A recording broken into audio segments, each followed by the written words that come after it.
estou julgando procedente condenar Jair Messias Bolsonaro pela prática desses crimes, liderar organização criminosa.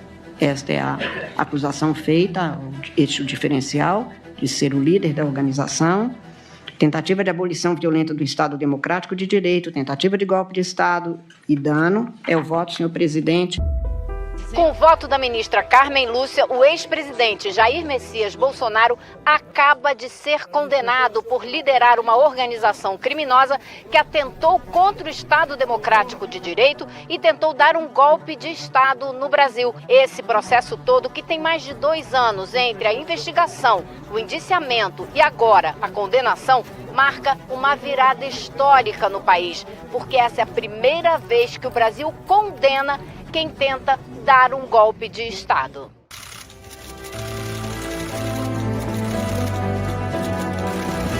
O que há de inédito nessa ação penal é que nela pulsa o Brasil que me dói.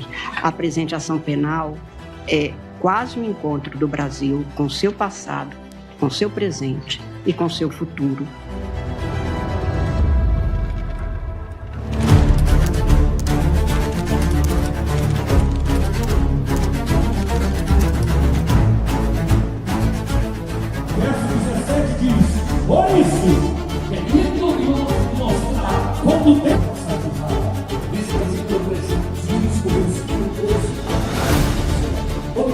Por muitos e muitos anos a gente viu o Bolsonaro ensaiar esse discurso muito antes dele ser presidente, no período em que ele estava na Câmara dos Deputados. O que ele fez na vida e na carreira política dele foi atentar contra a democracia brasileira.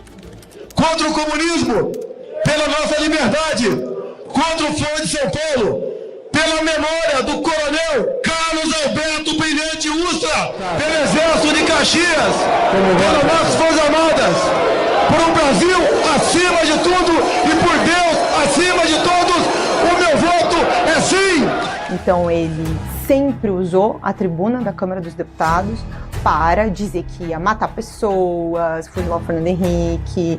Desculpa, né? Através do voto você não vai mudar nada nesse país. Tá? Nada, absolutamente nada.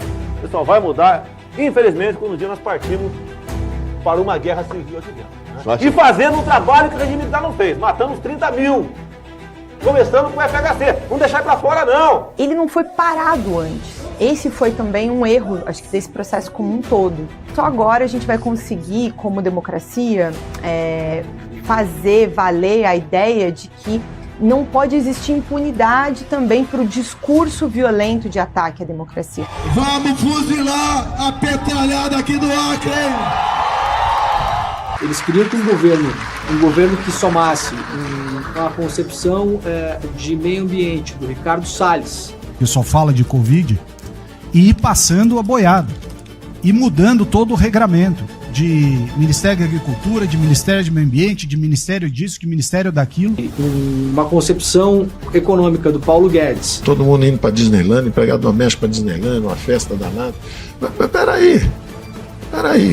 O governo Bolsonaro colocou um especulador cujo ciclo de amizades é todo formado por donos de bancos e especuladores no Ministério da Economia. A marca mais forte e destruidora do governo Bolsonaro é a pauta econômica que existe por trás de tudo isso. O Banco do Brasil é um caso pronto de privatização. É um caso pronto e a gente não está dando esse passo.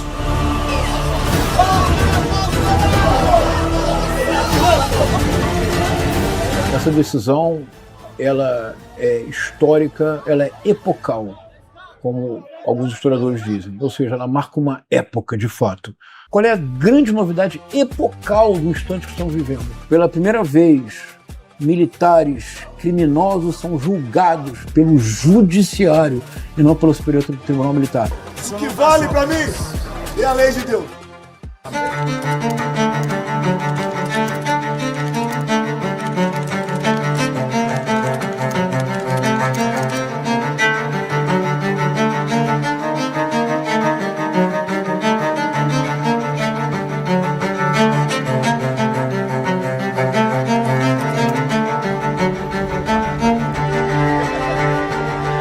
É um absurdo pessoas dizerem que não houve violência, não houve agressão, consequentemente não houve materialidade. Então eu peço, por favor, para que se coloque o vídeo de comprovação da materialidade dos delitos.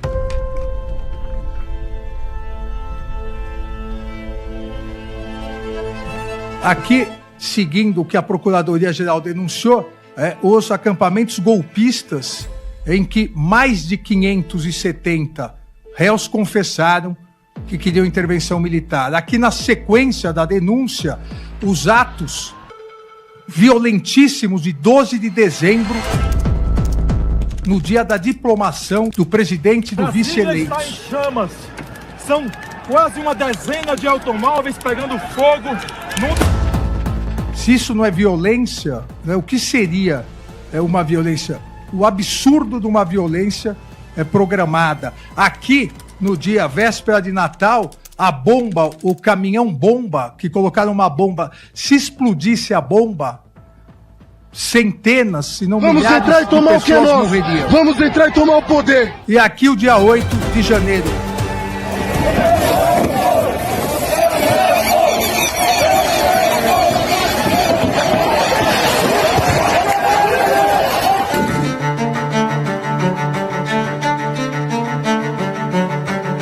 Ninguém estava passeando. Havia uma barreira policial e todos invadiram, agredindo os policiais que jogavam, vejam, jogavam gás de pimenta. As pessoas invadindo. E sempre com a intenção golpista, nós vamos ver várias faixas pedindo intervenção federal. Uma verdadeira guerra campal. Bombas, helicóptero, jogando bombas de efeito moral. O policial agredido, tirado do seu cavalo e agredido covardemente.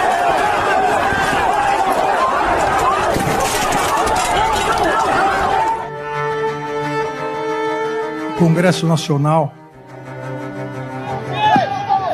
Palácio do Planalto, nenhuma Bíblia é vista e nenhum batom é visto nesse momento. Agora, a depredação ao patrimônio público, o ataque à polícia é visto. O pedido de intervenção militar, que é o golpe, intervenção no Congresso. Muita gente lá fora, pessoal. Muita gente lá fora, pessoal. A polícia não conseguiu conter o povo. Pessoas filmando, incentivando mais pessoas a vir. A resistência da polícia legislativa. Mantém a linha, galera. Mantém. Bombas. Escudeiro. É bom lembrarmos que nós tivemos tentativa de golpe de Estado violentíssimo.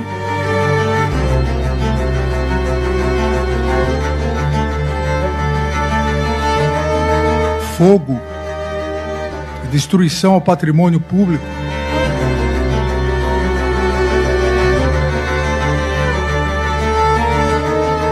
Dano qualificado.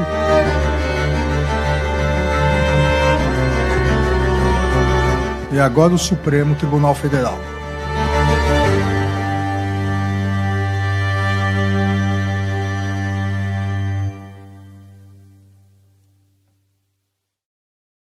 A denúncia da PGR identifica o dia 8 de janeiro como o ápice de todo o movimento que, de forma violenta e progressiva, visava dar um golpe de Estado no Brasil. Em que pese o senhor Jair Bolsonaro não estar no Brasil naquele momento, a denúncia da PGR informa que um subordinado direto seu teria entrado em contato com manifestantes com o objetivo de tentar uma última cartada. A última esperança da organização estava na manifestação de 8 de janeiro de 2023. Os seus membros trocavam mensagens, apontando que ainda aguardavam uma boa notícia. Tiveram início as invasões das sedes dos poderes da República, com destruição do patrimônio público sob palavras de ódio e selvagens conclamações à tomada do poder. Que é o porra do STF, caralho. E é a porra do STF. Quem manda aqui nessa porra? Tirar o gás. E a porra do STF, caralho. Quem manda aqui?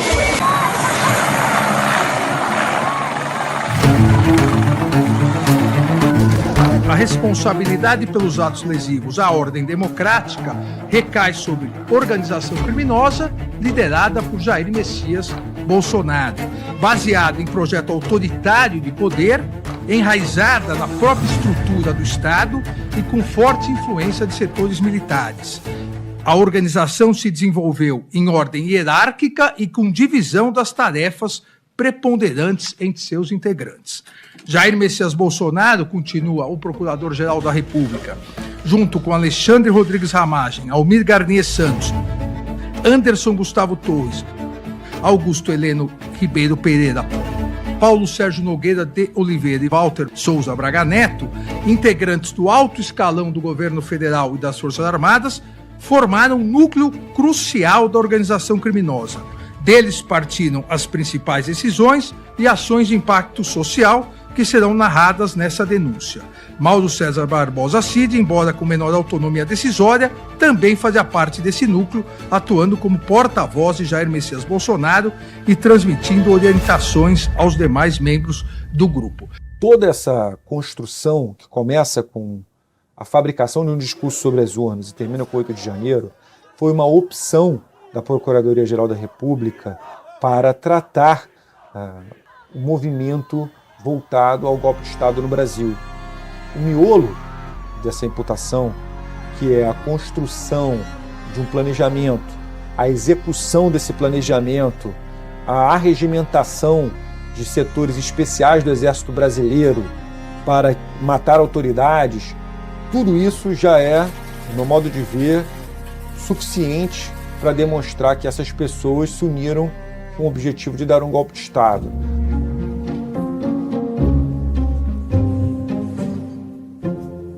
Vamos mostrar aqui, Marlos, tem aqui um telão, vocês veem que a imprensa está toda reunida aí já. Tem uma movimentação de gente chegando, tá chegando o Celso Vilade. Vai lá, Ju, caminha. O advogado Bolsonaro. Deixa a gente aproximar rapidinho pra ver se ele vai falar. A gente está acompanhando a Juliana Dalpiva se aproximando do advogado de Bolsonaro, que acabou de chegar. Ela vai tentar, o Weingarten ali também. Vilard também, os dois. Isso, e o advogado. Aí. Vamos ver o julgamento agora. O Vilard de hoje chamou de conjunturas as provas. O Vilard do passado dizia que eram incontestáveis os indícios contra o Bolsonaro. Qual o Vilard acreditar? No Vilard do passado fez análises sem conhecer as provas. Agora estou conhecendo as provas. A denúncia foi recebida por unanimidade. Primeira vez que todos esses réus se encontram no mesmo lugar. Daqui a pouco a gente vai ouvir, então, o Bolsonaro, vai ver o Bolsonaro claramente, especificamente no banco dos réus, e vamos ver o que ele vai dizer. Vamos iniciar com o interrogatório do réu Jair Messias Bolsonaro. Indaga ao réu se tem conhecimento das acusações que lhe são imputadas. Sim, senhor excelência. Depoimento do Bolsonaro na frente do Alexandre de Moraes, um depoimento humilhante, se ajoelhou na frente do ministro, rastejou até a cadeira do ministro e beijou a mão do que ele sempre considerou o seu grande algoz, o seu grande perseguidor. O Alexandre de Moraes, vocês sabem qual é a vida pregressa dele. O Barroso, vocês também sabem. Quais eram os indícios que o senhor tinha que nós estaríamos levando 50 milhões, 30 milhões de dólares? Não tem indício nenhum, seu ministro. Tanto é que era uma reunião para não ser gravada, um desabafo, uma retórica que eu usei. Se fosse outros 3 ocupando, teria falado a mesma coisa. Então, me desculpem, não tinha essa intenção de acusar de qualquer desvio de conduta dos senhores 3. Se o senhor me permitir, logicamente, eu posso mandar umas imagens para o senhor, como é que o povo nos trata a gente na rua, tá? Eu declino. Declino, sim, senhor. Posso fazer uma brincadeira? O senhor que sabe. Eu perguntaria aos seus advogados antes. Eu gostaria de convidá-lo para ser meu vice em 26. É isso aí. Eu declino novamente. Bolsonaro se humilhou publicamente, se humilhou na frente das câmeras, se humilhou diante de todo o Brasil, se humilhou diante da sua militância, chamou os militantes que eles insuflaram para cometer 8 de janeiro de idiotas. Tem sempre os malucos ali que ficam com aquela ideia, né, de de AI-5, intervenção militar, que as Forças Armadas, os chefes militares jamais iam embarcar nessa, porque o pessoal estava pedindo ali, até porque não cabia isso aí. E aí, nisso, tenta fazer algum tipo de costura política, e eu tenho certeza que esse depoimento dele foi parte dessa costura e foi um entendimento dele ali de que o destino dele estava selado se ele continuasse a fazer o papel de grande super-herói lutando contra o vilão da ditadura do judiciário.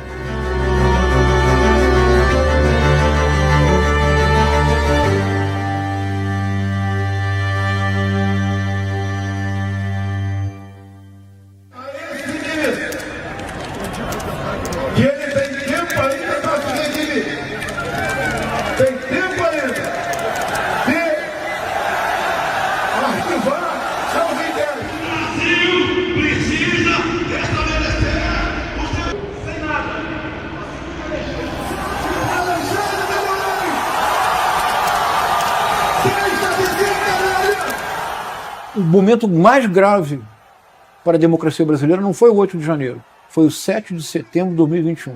Qualquer decisão do senhor Alexandre de Moraes, esse presidente não mais cumprirá. Eles gritavam a todos os pulmões: eu autorizo. Ninguém entendia. Eu fui descobrir no WhatsApp, no Telegram bolsonarista. Eu autorizo traduz-se como: eu, massa bolsonarista, vírgula, autorizo o presidente da República a utilizar o artigo 142 e, portanto, convocar as Forças Armadas. É isso. Nunca serei preso. Querem me tornar inelegível em Brasília. Só Deus me tira de lá. Todos os 7 de setembro foram muito marcantes nesse sentido. Mas o último 7 de setembro, ali estava, não é, todo o desejo de golpe, e ali eu acho que é a hora que se define o que cada um vai fazer, não temos muito tempo, e o mais maluco é saber que é antes da eleição. E já foi um alerta preventivo, olha, não vamos entregar. Uma luta do bem contra o mal.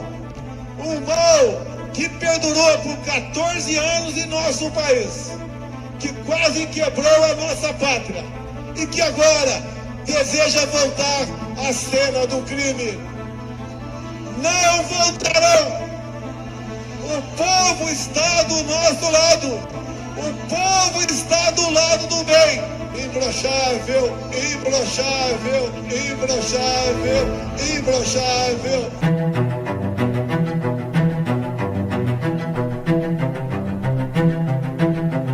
A extrema-direita no Brasil não triunfou porque o judiciário não permitiu. Eles estavam botando no papel, imprimindo um plano de um golpe que, inclusive, previa o assassinato do Lula, do Alckmin e do ministro Alexandre de Moraes. Você tem um conjunto de provas documentais que é muito maior do que o golpe de 64, por exemplo. É absurdamente maior. A narrativa acusatória, ela está toda baseada em documentos e eventos, inclusive públicos. Nos regimes não democráticos, que existe eleição, é regime não democrático, quem ganha eleição não é quem vota, é quem conta o voto.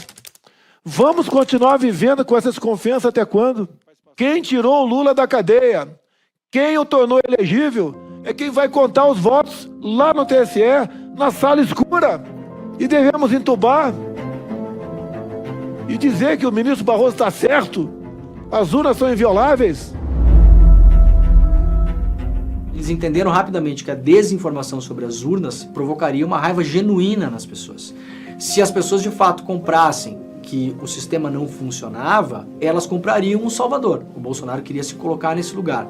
Aquela reunião com os embaixadores é mais um capítulo desse caminhar para o apocalipse, né? Aquilo é uma grande traição à pátria, à nação. Se reunir 50 embaixadores e atacar a justiça brasileira, atacar a justiça eleitoral. Os hackers ficaram por 8 meses dentro dos computadores do TSE, com códigos-fontes, com senhas e muito à vontade dentro do Tribunal Superior Eleitoral. Eles poderiam alterar nome de candidatos, tirar a foto de um, transferir para outros.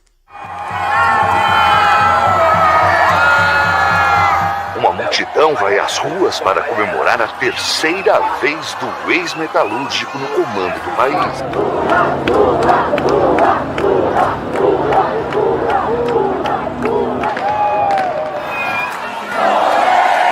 Quando acaba a eleição, naquela noite ainda, eu falei com algumas pessoas ali do núcleo da campanha, e aí já ficou claro para mim, de alguma maneira, uma certa cisão entre duas visões. Os golpistas e os que queriam começar a organizar uma oposição que flertava com certo golpismo, porque ia continuar usando o discurso de roubo das urnas, mas não iria querer fazer nenhuma ação direta. É um momento de muito perigo, né, que o país passa e que a gente veio a saber depois com as quebras de sigilo o que estava acontecendo, mas que na hora a gente testemunha Brasília como se fosse apenas uma normalidade. Entre fim de novembro de 22 e dezembro de 22, foram as vezes em que eu ouvi as pessoas me contarem que na casa do Braga Neto estavam ocorrendo reuniões com generais, militares, para discutir um golpe. Eu ouvi isso de fonte muito segura já ali, em dezembro de 22. Nesse momento que estavam indo lá os chefes das forças, Marinha, Exército, Aeronáutica, era o momento mais perigoso. Era um momento em que o desejo do Bolsonaro de não entregar o poder de jeito nenhum esteve mais perto de ser realizado. O presidente está bem, está recebendo gente, não tem problema nenhum. Tá? Vocês não percam a fé. Não, tá bom. Lá na frente, é só o que eu posso falar para vocês agora. Estamos na frente do comando militar no teto do general Richard. A gente está na chuva, está no sol. Eu sei, senhor. Vamos. Não só fica. Tem que dar um tempo. Tá bom? Sobre a escolha do vice, né? Já tinha todo um caminho preparado para ser o Braga Neto, mas não se anunciava ainda. Em determinado momento, uma fonte me diz: vai ser o Braga Neto, ele não abre mão do nome do Braga Neto, e o motivo pelo qual ele não abre mão do Braga Neto é que ele diz que com o Braga Neto, como vice, ele teria as Forças Armadas na mão para o que fosse. E caso ele perdesse, ele também tinha isso.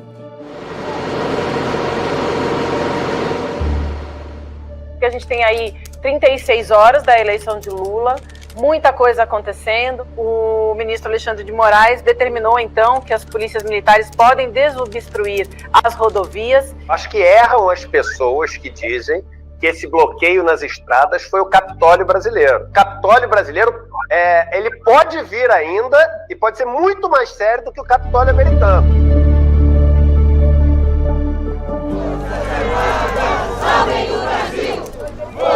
No Brasil, as pessoas estão pedindo apoio aos extraterrestres, estão ali na frente de quartéis. Existem provas de que o secretário executivo da Secretaria-Geral da Presidência entrou em contato com líderes de manifestantes que estavam acampados no local, nos próprios quartéis próximos, né, ali no Distrito Federal, estimulando-os a tomar novas atitudes. À frente do QG, às vezes que eu fui ao QG, fui como cidadão, cada um de nós comentava contra aquilo, parecia que a gente era os radicais. Deixa os velhinhos com a Bíblia na mão, lá na frente dos quartéis, e ali estava gerando tudo o que havia de pior. Ali era a concentração.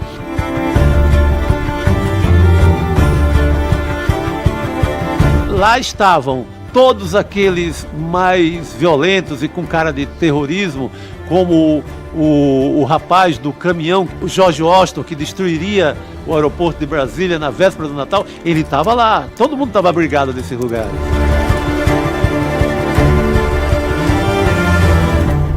É só no Brasil que isso pode acontecer. O homem que tentou o atentado se chama George Washington.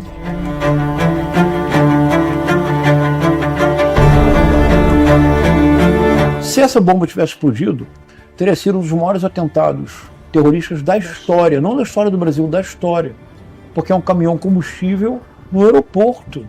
Qual seria a finalidade? Imagine-se o caos que isso criaria.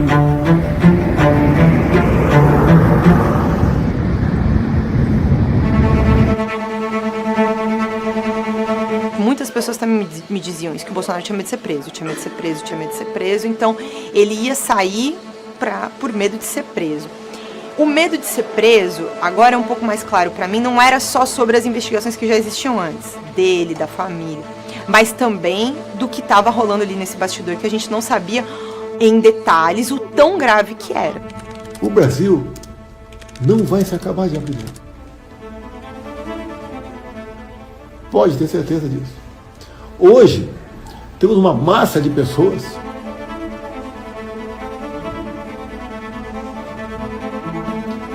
que passaram a entender melhor de política.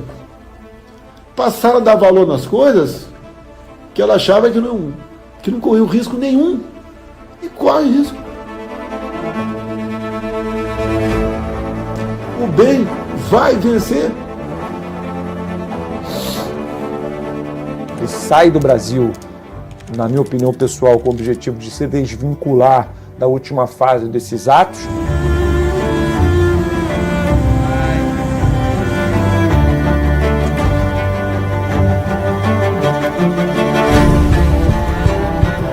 Aí veio o 8 de janeiro.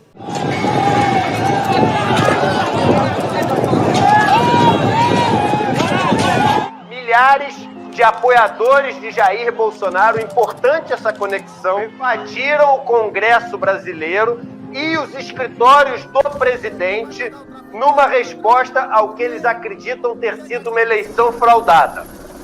O presidente Luiz Inácio Lula da Silva disse que vai assinar um decreto emergencial permitindo que o governo use qualquer medida necessária para retomar a ordem. Dias depois disso, tem a busca e apreensão na casa do Anderson. É encontrada a primeira minuta golpista que previa ali a intervenção no TSE, o afastamento das autoridades. O decreto golpista não foi um documento criado de forma artificial para debates em tese. Ele foi um documento construído, discutido, modificado, com a finalidade de convencer os comandantes militares a aderirem ao golpe de Estado, estado de sítio. O senhor se reuniu com o seu ex-assessor, Felipe Martins, né, que foi levar uma minuta que previa a quebra da normalidade democrática? Refuto qualquer possibilidade de falar em minuta de golpe, deve ter os considerandos ali apenas. Quase que sem querer, en passant, o Bolsonaro confirma que houve a reunião em que foi mostrada na tela de um computador dentro do palácio os tais dos considerandos que compunham a minuta golpista. Foi passado na tela, na tela, os considerandos foram bastante rápidos. Foi apresentada para o senhor alguma minuta de ato que decretava o golpe de Estado, a ruptura com a normalidade democrática? Em algum instante foi apresentado isso para o senhor? Pois, senhor, no dia 14 de dezembro, no Ministério da Defesa, pelo ministro Paulo Sérgio. Falei, esse documento prevê a não assunção no dia 1º de janeiro do presidente eleito? E ele falou sim. E aí eu falei, não admito sequer receber este documento, não ficarei aqui. Levantei, saí da sala e fui embora.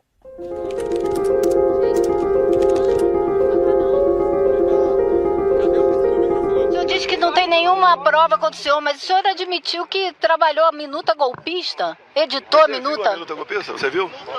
Você viu a minuta golpista? Você não viu? Nós pedimos, não tem. O que foi falado foi estado de sítio. O que é estado de sítio? Você convoca os Conselhos da República da Defesa, depois manda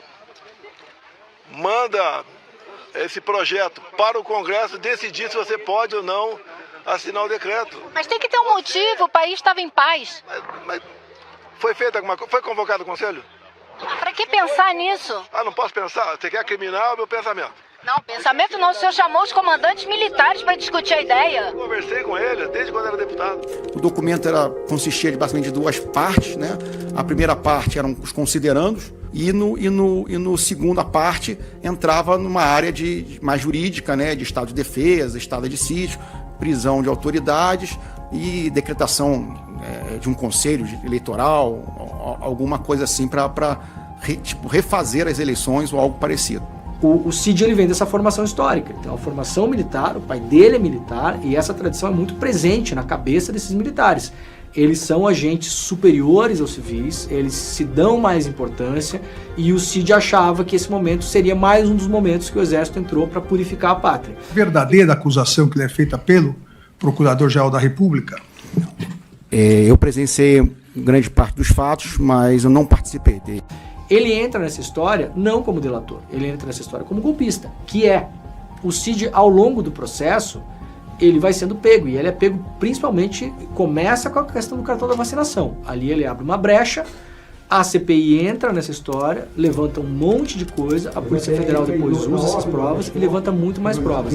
Permanecerei em silêncio. Começa a emergir o personagem Cid, que era um personagem que a gente ouvia muito no bastidor ser importante, o acesso ao Bolsonaro, a pessoa a quem você tinha que procurar para poder falar com o Bolsonaro. Esse cara é um bandido, ele estava no meio dos bandidos. E aí muita gente falava, não, mas o delator não pode mentir.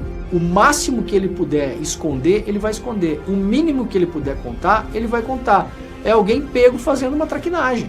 Né? E o cara olha e fala, não, deixa eu ver o que eu posso contar aqui para me livrar sem contar tudo. A família está vendendo os imóveis.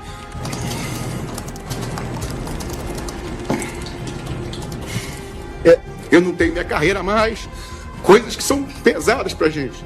E como eu não tenho nem pra onde sair, eu não posso sair, a imprensa tá atrás, As provas que a PGR apresenta de responsabilização das pessoas que foram denunciadas não estão fundadas exclusivamente na delação do Mauro Cid, que parece vir a corroborar outras provas que já foram levantadas. O general Freire Gomes está depondo, vai continuar a depor e tem sido um depoimento difícil. Ele está entregando a conta-gotas e com muita contrariedade. Foi preciso, inclusive, do ministro Alexandre de Moraes, em um determinado momento, lembrá-lo de que, se ele fala uma coisa aqui, diferente do que ele disse à polícia, em algum dos dois lugares ele estará mentindo. Não, eu vou aqui dar uma chance à testemunha de falar a verdade. Se mentiu na polícia, tem que dizer que mentiu na polícia.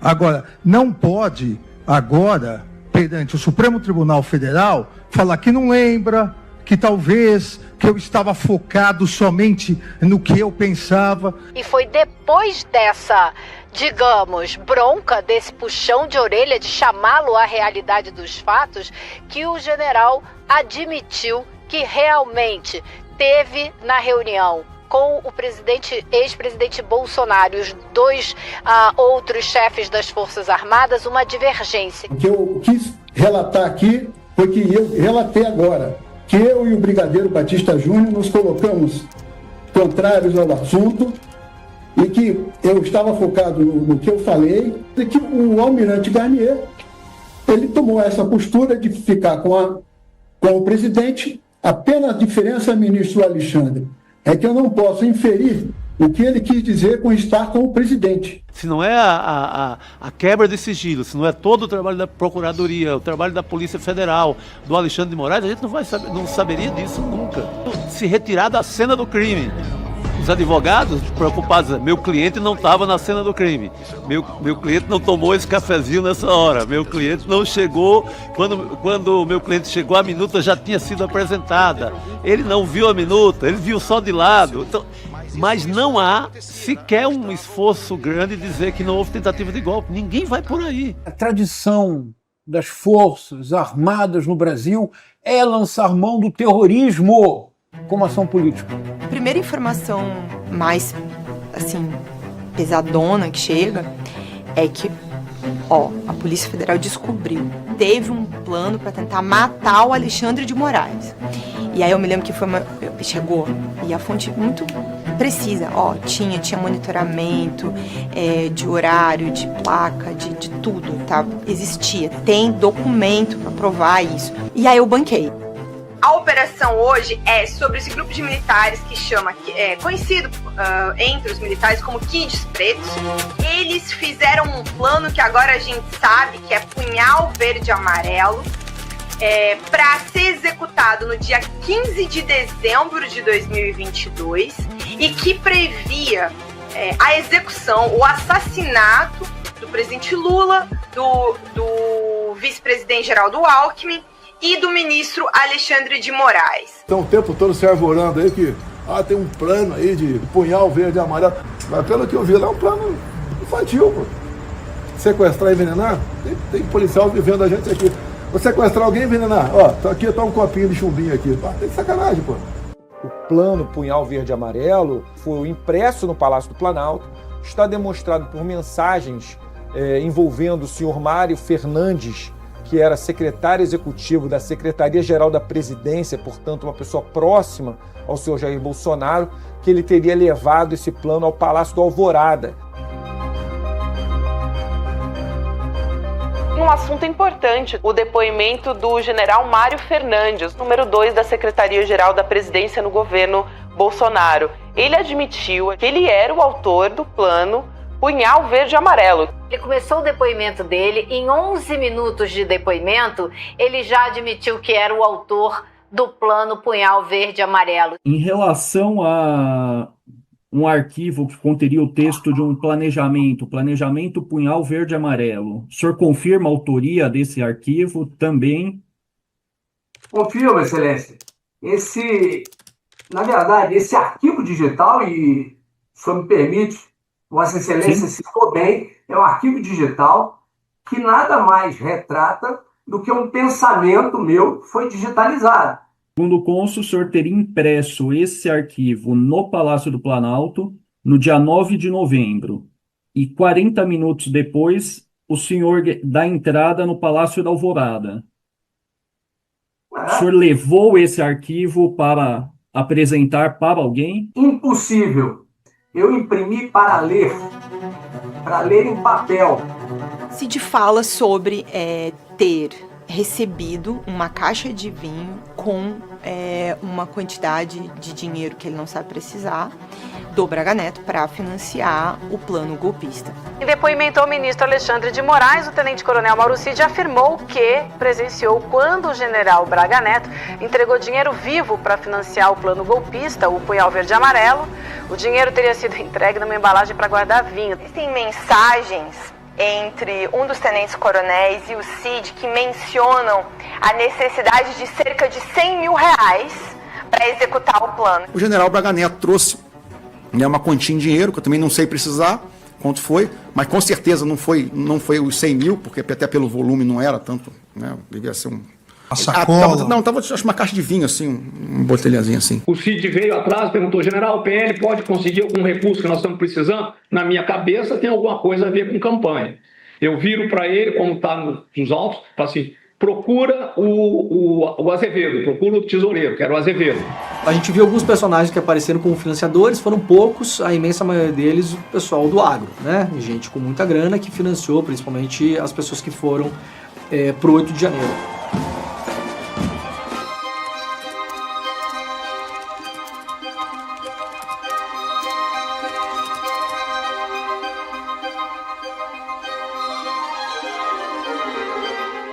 Hoje os Estados Unidos atacaram o ministro Alexandre de Moraes. O governo Donald Trump sancionou nesta quarta-feira o ministro do STF utilizando a lei Magnitsky, acusando o Alexandre de, abre aspas, uma campanha opressiva de censura contra Bolsonaro. Eu queria aqui agradecer ao presidente Trump, ao secretário de Estado Marco Rubio e a todas as autoridades do Executivo e do Legislativo que se envolveram diretamente nessa tomada de decisão. Hoje, eu tenho a sensação de missão cumprida. Nós temos uma família em desespero, que ainda tem força política, muito menor do que pensa ter, mas ainda tem força política. E nós temos pessoas que estão fazendo a tentativa de continuação do golpe de forma expressa. O Eduardo Bolsonaro tem dito que está fazendo articulações nos Estados Unidos, que é evidentemente uma confissão, isso é uma característica deles, eles confessam. A maioria das provas desse processo foram produzidas por eles, fazendo articulação para interferir no Supremo Tribunal. É algo completamente inusitado. E só que desta vez ele tem um apoio, pensa que é, ou diz que é pelo fato do pai, mas é muito mais do que isso. Mas eu acho que existe sim uma tentativa em permanente golpe. Até agora, absolutamente ninguém conseguiu ganhar as disputas das quais o Trump abraçou e trouxe para a mesa dele, como essa do Brasil. Realmente eu também não acho que o Brasil vai ganhar. O Eduardo é muito mais radical no sentido de se aliar com extremas direitas fora, né, em vários países. O Eduardo Bolsonaro, ele está absolutamente dentro da trama.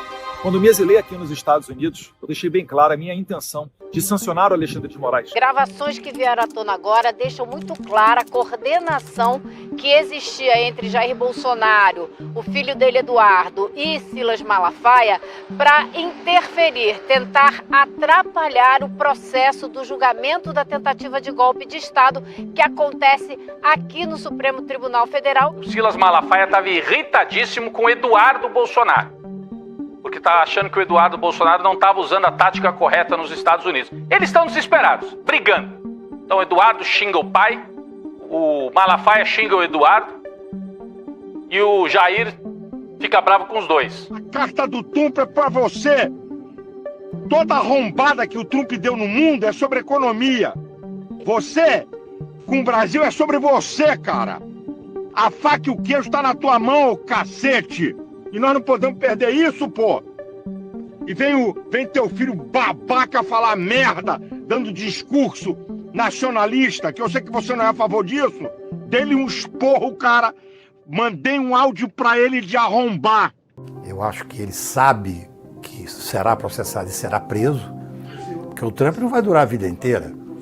Por que, no meu ponto de vista, não decretar a prisão dele?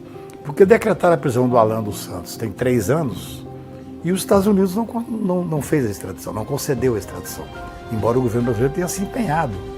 Então, se não fizeram com o Alan dos Santos, embora o argumento fosse outro, lá era liberdade de expressão, aqui é um crime óbvio de atentado violento contra a ordem constitucional.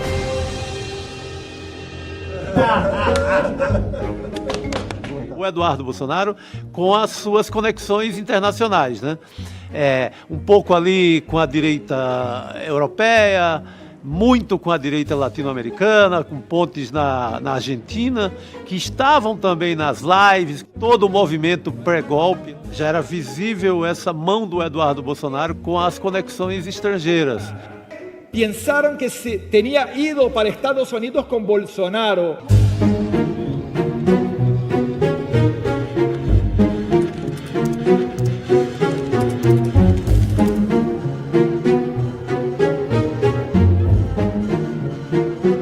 A família tem uma distribuição de papéis, mas também tem uma guerra intensa. A família sabe se organizar direitinho ali, de acordo com a habilidade de cada um, né? Nós fizemos o possível. O pau quebra todo dia. Eles são muito desunidos. Eles, às vezes, sobra até publicamente, né? Aqui ali sobra um tweet, uma coisa. Aí o Carlos que some com as senhas das redes do Bolsonaro. Não é uma organização muito dada em família. Eles cumprem ali uns papéis e vivem disputando espaço e poder. Quem decidiu a eleição foi esse cara aqui. O Carlos, como o próprio Bolsonaro disse tantas vezes, era a pessoa que era responsável pelas redes, né? A vitória do Bolsonaro, várias vezes o Bolsonaro disse isso, que a vitória dele foi por causa das redes, foi por causa do Carlos.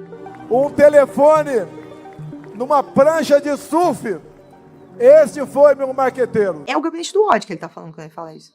O Carlos montou meu gabinete do ódio. E meu gabinete do ódio me deu a vitória.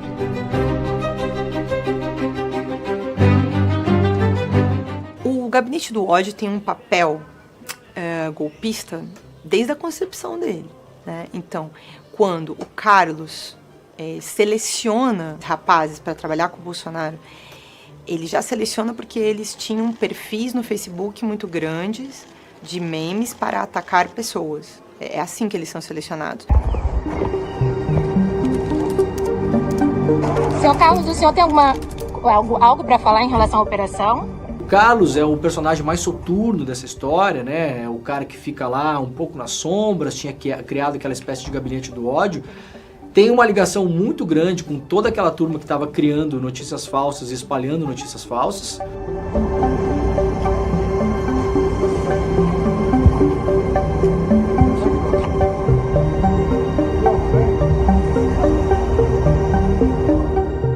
O Carlos Bolsonaro, que tem um papel fundamental nessa trama principal, nesse processo principal, porque ele era o responsável por tudo que acontecia na mídia, ou por quase tudo, é muito bom ler a denúncia do Dr. Paulo Gonet.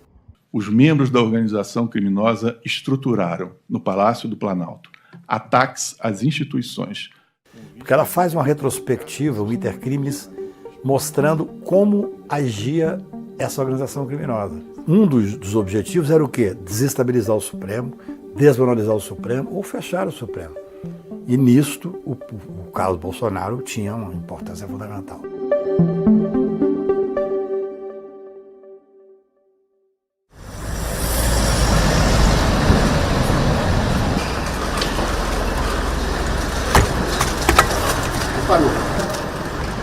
A extrema-direita, no mundo, ela conseguiu um controle muito grande da versão dos fatos que chegam até as pessoas. Conseguiram isso com uma inteligência das redes sociais que eles passaram a dominar e também com dinheiro. É um modus operandi, tanto o ataque puro, explícito e direto, sempre com o uso do antigo Twitter, né, agora X, mas também tem essa coisa mais sofisticada, que é forjar campanhas de difamação. Não é só tweetar xingando, é forjar um cenário de uma coisa para atacar não só a pessoa, mas a credibilidade do trabalho. E olha, a jornalista da Folha de São Paulo, tem mais um vídeo dela aí. Ele diz do assédio da jornalista em cima dele. Ela queria um furo. Ela queria dar um furo. Quantos jornalistas foram atacados diretamente por Jair Bolsonaro? Ou seja, nas suas entrevistas ou nas lives que ele fazia, onde ele incitava toda a sua militância, uma militância muito violenta, muito agressiva, a se voltar contra esses jornalistas.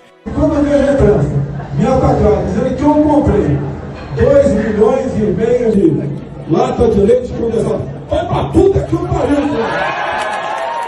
A morte da Mariela, seus patifes da TV Globo, seus patifes, canalhas, esse jornalismo que vocês fazem, jornalismo podre! Você tem uma cara de homossexual terrível, mas nem por isso te acusa de homossexual. Se bem que não é crime ser homossexual. Eu já sofri dezenas de campanhas de calúnia, de difamação, me acusando de diversas coisas que eu nunca fiz. Eu recebi de algumas pessoas prints, mensagens de que o meu nome, meu endereço, meus telefones, os meus dados bancários circulavam em grupos de extrema-direita. Grupos que diziam, vamos matar esse veado, falando literalmente o que as pessoas diziam nas mensagens encaminhadas. Em junho, eu fui alvo de uma campanha de difamação criada pelo Alan dos Santos para tentar salvar a pele do Felipe Martins, né? Ele queria soltar o Felipe de tudo quanto é jeito, pressionando a opinião pública. Ele cria lá uma conversa falsa, usa uma foto minha, e aquilo me faz 3 meses de caos muito intenso na vida, desde mensagem de vejo você sempre no bairro tal, não sei o quê, entre outras coisas, assim, de ameaça. É esse mesmo gabinete do ódio que se conecta com o serviço de informação, que aí a gente já está falando do deputado Ramagem, que ocupou o serviço de informação durante o governo Bolsonaro. Nova narrativa agora, a BIM paralela do Bolsonaro, essa acusação em cima do delegado Ramagem, um cara fantástico. O Bolsonaro, naquela reunião famosa, que depois da briga com o Sérgio Moro se torna pública, também fala: se vocês não são capazes de investigar, eu tenho meu próprio sistema de informações. Então a coisa vai andando, a gente vai começando a entender que tem algo acontecendo. Sistema de informações. O meu funciona. O meu particular funciona. Os que tem oficialmente desinforma. A gente não tinha o que teve, por exemplo, com a BIM paralela, né? Um aparato de investigação oficial sendo usado de modo criminoso para monitorar ministros do Supremo, adversários políticos, que eles consideravam inimigos, jornalistas, ativistas.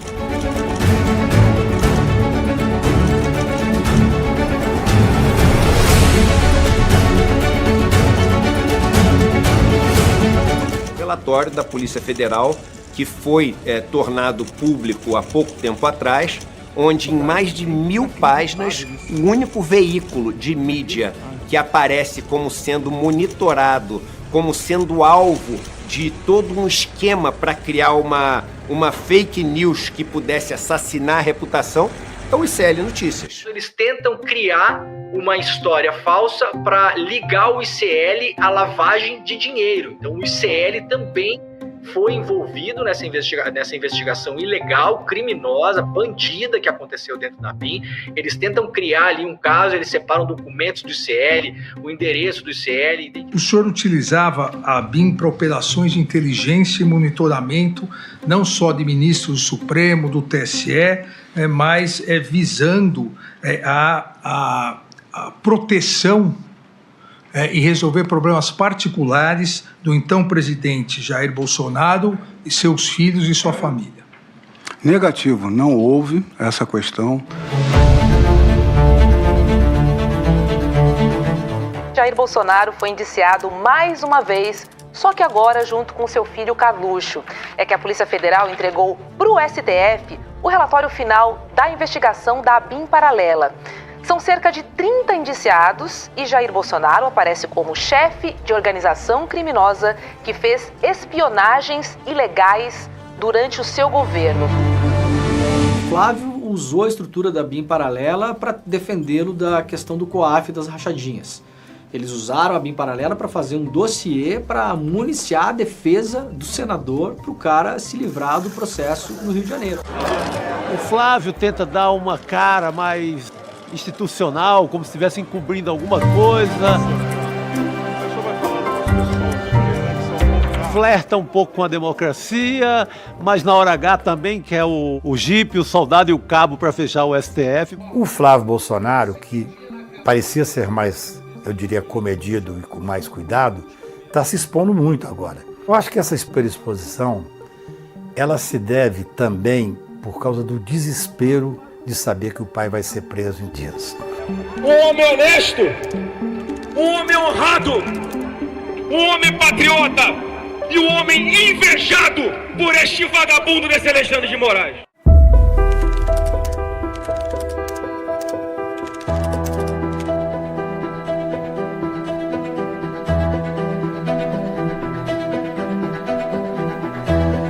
De setembro de 2025, pode anotar, esse dia já entrou para a história. Daqui a pouquinho aqui no STF começa o julgamento de um ex-presidente que tentou dar um golpe de Estado e mais do que isso, pela primeira vez na história a gente vai botar aqui no Brasil, no banco dos réus, 5 militares que na nossa história tantas vezes tentaram e conseguiram solapar nossa democracia. São 3 generais, um almirante, um tenente-coronel e 2 civis. E entre esses 5 militares, 4 são de alta patente, da cúpula. É por isso que a gente pode dizer, sem medo de exagerar, que hoje começa aqui o julgamento mais importante do século no Brasil.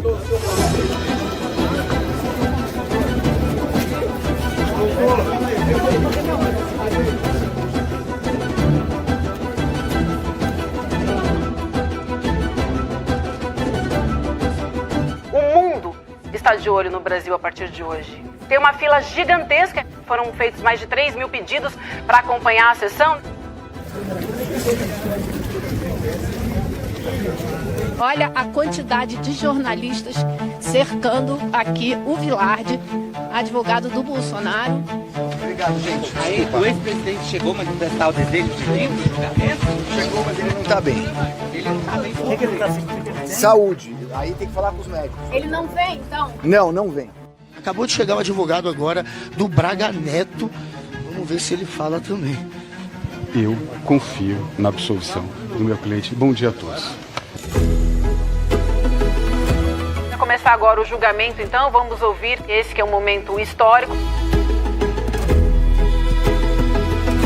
Declaro aberta a 6ª sessão extraordinária da primeira turma do Supremo Tribunal Federal. Passo a palavra ao eminente relator, ministro Alexandre de Moraes, para a apresentação do relatório. Antes de iniciar, propriamente o relatório, eu acho importante esclarecer. Nós chegamos hoje, o Brasil chega hoje, em 2025, 40 anos da redemocratização, com uma democracia forte, as instituições independentes. O ministro Alexandre de Moraes disse com todas as letras: soberania não pode, não deve e jamais será negociada. É uma resposta direta a toda essa pressão, essa guerra que o governo dos Estados Unidos está fazendo contra o Brasil, a pedido, mas não só, do filho do Bolsonaro, o Eduardo Bolsonaro, que está lá brigando para prejudicar o país.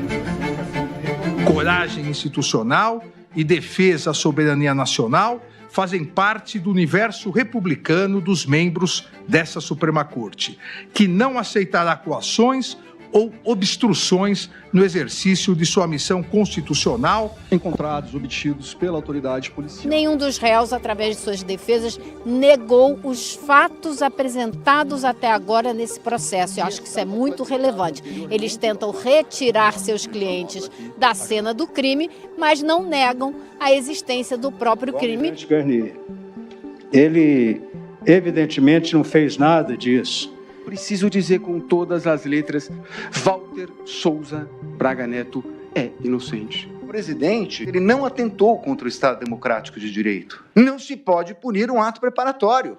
Vossa Senhoria, eu copiei aqui 5 vezes, diz que o réu, neste caso, o cliente de Vossa Senhoria, aspas, estava atuando para demover o presidente da República. Demover de quê? Porque até agora todo mundo diz que ninguém pensou nada. Claro, claramente, Vossa Excelência. Demover de adotar qualquer medida de exceção. Muito obrigado. Atuou ativamente. E é a prova dos autos. Obrigado. Muito obrigado.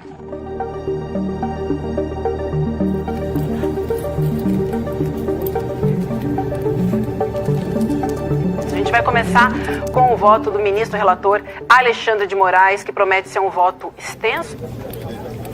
Nós estamos esquecendo aos poucos que o Brasil quase volta a uma ditadura que durou 20 anos, porque uma organização criminosa constituída por um grupo político não sabe perder eleições. Eu diria que o voto, claro, como já era esperado, de maior peso, foi realmente o voto de Alexandre de Moraes, que durou mais de 5 horas, das 9h15 até mais de 2 horas da tarde.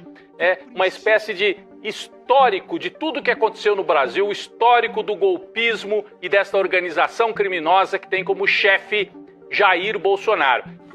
Voto no sentido da procedência total da ação penal, para condenar os réus pela prática das condutas de organização criminosa armada, tentativa de abolição violenta do Estado Democrático de Direito, golpe de Estado, dano qualificado pela violência e grave ameaça contra o patrimônio da União e com considerável prejuízo para a vítima e deterioração do patrimônio tombado, observadas as regras de concurso de pessoas e concurso material. Em relação a Jair Messias Bolsonaro, pelas mesmas infrações já descritas e a imputação específica de liderar a organização criminosa. Passo de imediato a palavra ao ministro Flávio Dino para proferir o seu voto. Isso não é ativismo judicial, isso não é tirania, não é ditadura. Pelo contrário. Será que as pessoas acreditam que um tweet de uma autoridade, de um governo estrangeiro, vai mudar um julgamento no Supremo? Será que alguém imagina que um cartão de crédito ou Mickey vão mudar o julgamento no Supremo? Acompanhando o relator quanto ao juízo condenatório que fez, com a ressalva de participação de menor importância para os réus Alexandre Ramagem, Augusto Heleno e Paulo Sérgio. A gente está nessa reta final do julgamento, todo mundo de olho nisso, o Brasil e o mundo. Tem uma expectativa enorme em torno do voto do ministro Luiz Fux, que ele possa até pedir a absolvição de todos os réus por não reconhecer provas suficientes para condená-los. Não há provas suficientes para imputar ao réu Jair Messias Bolsonaro os crimes de tentativa de abolição violenta do Estado Democrático de Direito, 359, golpe de Estado. Esse voto, que é um voto bastante político, né, é a naturalização completa do golpe. Voto com requintes de canalice. Muito. De canalice suprema. Fux agora passa a ser um dos personagens centrais da extrema-direita no Brasil. Vai virar um ídolo. Mais um dia histórico que a gente vai acompanhar os votos da ministra Carmen Lúcia e do ministro Cristiano Zanin.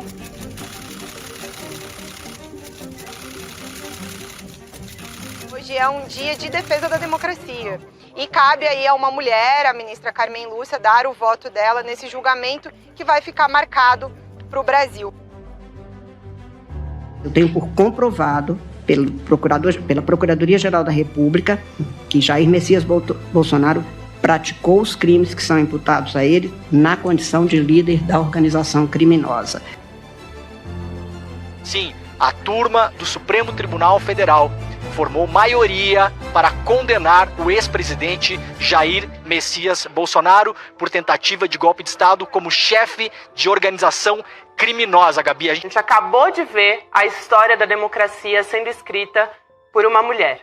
A turma, por maioria, julgou procedente a ação penal 2668, com a condenação dos réus Alexandre Ramagem Rodrigues, Almir Garnier Santos, Anderson Gustavo Torres, Augusto Heleno Ribeiro Pereira, Jair Messias Bolsonaro, Mauro César Barbosa Cid, Paulo Sérgio Nogueira de Oliveira e Walter Souza Braga Neto.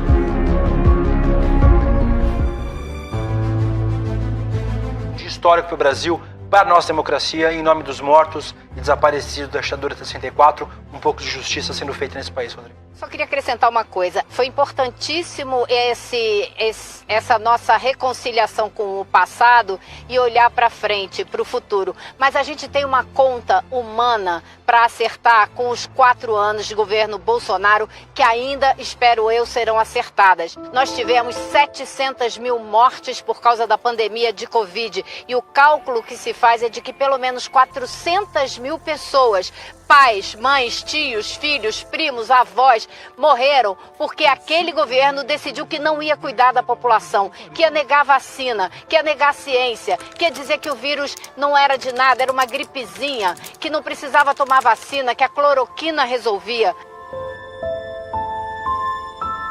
Então, essa conta que está no nosso passado ainda tem que ser acertada para o nosso futuro.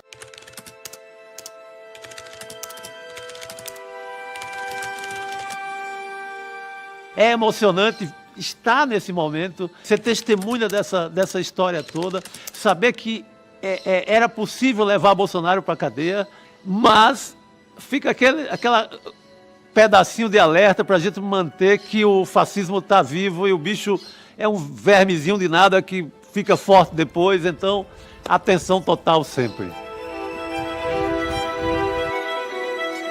A página não foi virada, porque a extrema-direita no Brasil se sofisticou, aprendeu os erros que cometeu com Bolsonaro. É o avanço de um projeto de extrema-direita casado com um projeto neoliberal de destruição do Estado. E isso, para mim, é um projeto que está dado. O que está por trás do fenômeno da extrema-direita é uma crise do capitalismo. É uma insatisfação generalizada com a vida que as pessoas estão levando. Para muita gente no Brasil, para milhões de pessoas, o Bolsonaro é um veículo para um sonho. Ele é o caminho para um sonho da pessoa, né? Então não acho que ele vai subir como personagem político, ele não vai, a sua força não vai desaparecer. Ele tem uma parte da população brasileira, que é uma parte da extrema-direita, que vê nele o grande líder antissistema da extrema-direita. E isso não desaparece com o julgamento. A extrema-direita flerta, defende o fascismo, em grandes aspectos. O Bolsonaro representa esse grupo. Ele é o líder disso. É o tal sistema. O que é o sistema? É isso aí. O sistema é isso aí. O que é isso aí? É isso que eu tô vendo. É essa roubalheira, é essa dificuldade que eu tenho de conseguir dar certo, é esse trabalho que eu faço assim, de uma maneira exaustiva e que parece ser enxugar gelo, que não me leva a lugar nenhum, e eu quero que mude tudo. É o anseio por algo que é completamente novo em relação àquilo que existia. Então existe uma pulsão revolucionária. E quem capturou essa pulsão revolucionária no mundo? A extrema-direita. Os militares têm o projeto de voltar ao poder no Brasil. Nós não devemos considerar que tudo se resolve com esse julgamento. Não se resolve com esse julgamento. Haverá um ressentimento por parte dos militares. O verme do golpe, ele renasce logo um pouco na frente. Se a gente relaxa, ele continua vivo.